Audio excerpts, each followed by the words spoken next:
प्रश्नच नाही। मला असं वाटतंय की याच्यामध्ये खऱ्या अर्थाने अडसर येतो SRVP।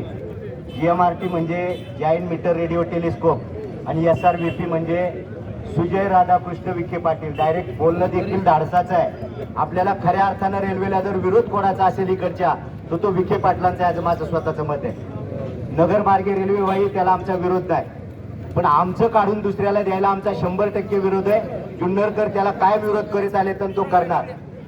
पूर्वीचा रेल्वे मार्ग हा आपला 235 किलोमीटरचा होता। आता ज्या वेळेला नगर शिर्डी मार्गे रेल्वे जाईल त्यावेळेला त्याच्यामध्ये काही किलोमीटरची वाढ होणार आहे। पूर्वीचा रेल्वे मार्ग त्याचं एस्टिमेटेड कॉस्ट दादा आपल्याला सांगितलं अतुल शेठ 16,000 कोटी। महारेलची स्थापना झाली, 7:40चा रेशो ठरला आणि 16,000 कोटीचं त्याचं एस्टिमेट होतं। आता पेपरला आपल्या जे वाचण्यात येते ते साधारणतः 25,000 कोटीपर्यंत जाते। म्हणजे सरकारचा हा पैसा वाया घालवायचं काम आहे का?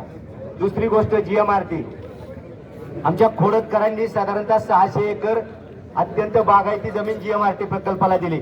मगाशी आमच्या दिलीपरावने सांगितलं खोडदचे फक्त आमचे 11 लोक तिथं परमनंट आहेत। त्यानंतर आउटसोर्सिंग म्हणजे ज्याला आपण टेम्पररी बेसिसवर म्हणतो 40-41 लोक कॉन्ट्रॅक्ट बेसिसवर काम करतात। खरं तर GMRTचा स्थानिक म्हणून आपल्याला अजिबात काही उपयोग नाही।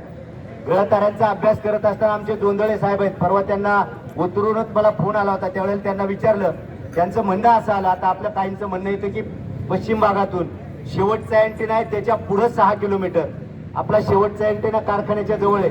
दादा तिथून पुढे जर 6 किलोमीटर म्हणलं तर तालुका आपला संपून जातो। त्याच्यामुळे तालुक्यामधून आपल्या रेल्वे जाणं किती अवघड आहे हे लक्षात येत आहे। खरं तर मगाशी अनेकांनी उल्लेख केला GMRT पूर्वी देखील होती, त्यावेळेला खरं तर हा विषय आला नाही की GMRTची अडचण आहे।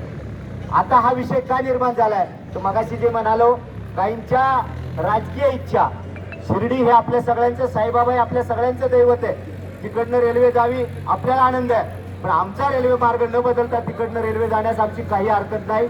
खरं तर आपल्या दृष्टीनं आंबेगाव जुन्नर या भागासाठी खूप आम्हाला रेल्वेची आवश्यकता आहे। ती याकरता की हा रेल्वे मार्ग जर झाला तर आमचा शेतमाल कमी खर्चामध्ये कमी प्रवास खर्चामध्ये उत्तर भारतामध्ये म्हणजे दिल्लीकडे जाऊ शकेल। उत्तर भारताच्या सगळ्या बाजारपेठा आम्हाला खूप कमी खर्चामध्ये सहज गाठता येतील आणि त्याच्यामुळे आमचा शेतमालाचा जो प्रोडक्शन कॉस्ट आहे, उत्पादन खर्च आहे तो कमी होईल।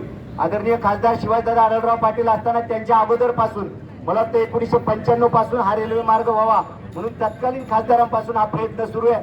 आता कुठं आपल्याला असेच किरण वाटायला लागलं होतं की आता रेल्वे मार्ग होईल, आता रेल्वे मार्ग होईल।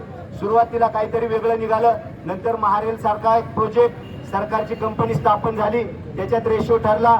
त्याच्यानंतर आदरणीय डॉक्टर अमोल कोल्हे साहेब खासदार झाले, त्यांनी देखील यासाठी प्रयत्न केला आणि कालच्या अधिवेशनात रेल्वे मंत्री अश्विनी वैष्णव यांनी सांगितलं की हा रेल्वे मार्ग नगर मार्गे जातोय। हे आपण काही पाप केले का? खरं तर एक तर GMRT मुळे आपल्याला कोणत्याही प्रकारची MIDC आपल्या विभागात होऊ शकत नाही। एक साधी वेल्डिंगची मशीन टाकायची 30 किलोमीटरच्या रेडियस मध्ये ते GMRTचं NOC घ्यायला लागते। कोणताही कारखाना करायचं ते GMRTचं NOC घ्यायला लागते। मग आता GMRT मुळे जर आमचं नुकसान होत असेल तर तो GMRT प्रकल्पच बंद करावा अशी भावना असणं काही चूक नाही। खासदार डॉक्टर अमोल कोल्हेंच्या अगोदर दादा असताना मी स्वतःने आमचे खोडदचे काही ग्रामस्थ दिल्ली या ठिकाणी तत्कालीन विज्ञान सायन्स मिनिस्टर हर्षवर्धन होते, त्यांना आम्ही पत्र दिलं होतं की GMRT मुळे स्थानिकांना काही उपयोग होत नाही, तर स्पेशल काहीतरी केस म्हणून आमच्या जुन्नर तालुक्यासाठी सायन्स मिनिस्ट्रीकडून काहीतरी मिळावं, पण त्या पत्राला देखील केराची टोपली दाखवली गेली। खरं तर